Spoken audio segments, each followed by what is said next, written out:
वह लड़की आम लड़कियों की तरह ही थी, लेकिन 6 साल की उम्र के बाद उसने कभी रोशनी की किरण नहीं देखी थी। सूरज उगता है यह वह सुनती थी, परंतु उसकी रेशमी और सुनहरी किरणों को देखने के लिए उसकी आंखें हमेशा तरसती थीं। दुनिया की हर रफ्तार और उसके रंग रूप को उन्होंने सिर्फ महसूस किया था। लोगों को कहते सुना जाता था कि वह लड़की अपने माता पिता के लिए बड़ा बोझ है, लेकिन वह चुनौतियों की चट्टानों से टकराते हुए सफलता के शिखर पर पहुंचने की ठान लेती है। एक दिन वह अपनी पॉजिटिव सोच, लगन और हौसलों से अपने इस संकल्प को पूरा भी करती है। देश की पहली नेत्रहीन महिला आईएएस ऑफिसर प्रांजल पाटिल की सफलता की यह कहानी वाकई सोच में डाल देने वाली है, क्योंकि उनके लिए यह बिल्कुल भी आसान नहीं था। नमस्कार दोस्तों, मैं हूं नितिन सबरंगी और मैं फिर लेकर आया हूं आपके लिए एक सच्ची कहानी। हमारे समाज में ऐसे लोगों की कोई कमी नहीं होती जो दूसरों के बच्चों में कमियां निकालने के बहाने ढूंढते हैं। इस कहानी की नायिका प्रांजल पाटिल के साथ भी कुछ ऐसा ही होता है। लेकिन क्या आप जानते हैं कि प्रांजल एक दिन सफल होकर ऐसे लोगों को करारा जवाब देती हैं।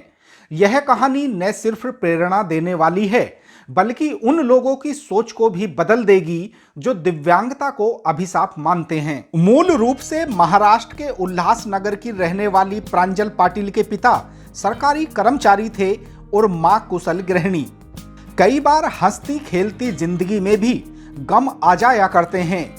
पाटिल परिवार के साथ भी कुछ ऐसा ही होता है। प्रांजल की दृष्टि बचपन से ही कमजोर थी। जब वह 6 साल की थीं, तो उनकी आंखों की रोशनी पूरी तरह चली जाती है।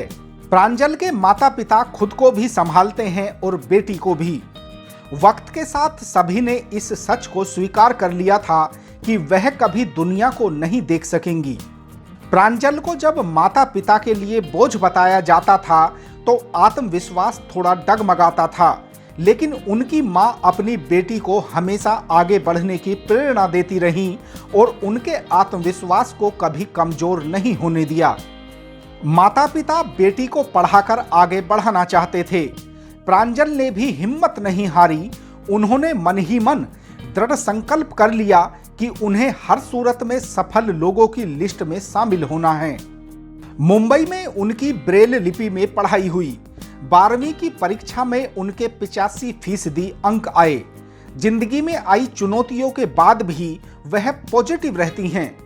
उनकी पॉजिटिव सोच कुछ ऐसी होती है कि वह खुद को दिव्यांग नहीं मानती। ग्रेजुएशन की पढ़ाई के दौरान ही उन्होंने आईएएस अधिकारी बनने का सपना देख लिया था। हालांकि यह आसान नहीं था। जब इसके बारे में उन्होंने लोगों को बताया तो उनका मजाक बनाया जाता था। फिर भी वह उम्मीदों का दामन नहीं छोड़ती। एमए के बाद वह अपनी पढ़ाई जारी रखने के साथ ही परीक्षा की तैयारियों में लग जाती हैं। अपनी पढ़ाई के लिए उन्होंने खास स्पीच सॉफ्टवेयर की भी मदद ली।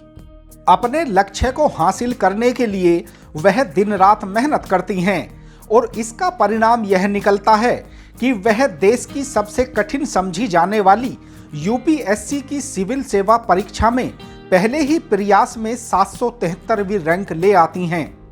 प्रांजल ने खुद को साबित करने में कोई कमी नहीं छोड़ी थी, लेकिन रेलवे ने उन्हें नौकरी देने से इनकार कर दिया। उनकी नेत्रहीनता को कमी का आधार बनाया गया था। इसके बावजूद भी प्रांजल हिम्मत नहीं हारती और अच्छी रैंक पाने के लिए वह एक बार फिर यूपीएससी की तैयारी करती हैं। प्रांजल का अटूट विश्वास और मेहनत रंग लाती है। साल 2017 में वह 124वीं रैंक हासिल करती हैं। वह दिव्यांगता वर्ग की टॉपर रहीं। ऐसा करके वह देश की पहली नेत्रहीन आईएएस ऑफिसर बन जाती हैं। प्रांजल केरल कैडर की आईएएस ऑफिसर हैं। तिरुवनंतपुरम में सब कलेक्टर के तौर पर उन्होंने पहला चार्ज लिया। प्रांजल दिल्ली के जवाहरलाल नेहरू विश्वविद्यालय जेएनयू की इंटरनेशनल रिलेशन में पीएचडी स्कॉलर्स रह चुकी हैं। कभी प्रांजल को हतोत्साहित करने वाले लोग अब खामोश रहते हैं। प्रांजल कहती हैं कि वह उन लोगों को दिखाना चाहती हैं कि वह दिव्यांग नहीं थी, बल्कि उनकी सोच ने मेरे जज्बे को समझा ही नहीं था। वैसे देश की इस बेटी पर अब हर कोई गर्व करता है। वह सफल गृहस्थ जीवन भी जी रही हैं। प्रांजल ने अपने एक मीडिया इंटरव्यू में बताया कि मैं दुनिया के रंगों को देख नहीं सकती हूं, पर महसूस जरूर करती हूं। इंसान को कभी भी हिम्मत नहीं हारनी चाहिए। प्रांजल पाटिल एक कुशल अधिकारी हैं जो किसी के साथ भी भेदभाव नहीं करती। नेत्रहीन होकर भी सफलता हासिल करने वाली प्रांजल ने यह साबित कर दिखाया कि यदि कोई इंसान कुछ कर गुजरने की ठान ले तो फिर कुछ भी नामुमकिन नहीं होता। प्रांजल यदि जमाने की बातों और चुनौतियों से हार जाती तो आज इस मुकाम पर कभी नहीं होती। वास्तव में प्रांजल जैसी बेटियों से चुनौतियों का सामना करने की प्रेरणा जरूर लेनी चाहिए। आपको भी इस चैनल पर सभी तरह की सच्ची कहानियां पसंद आती हैं, तो ऐसे सभी अपडेट पाने के लिए आप भी चैनल को सब्सक्राइब जरूर कीजिए। मैं आपसे फिर मिलूंगा किसी सच्ची कहानी किस्से के साथ।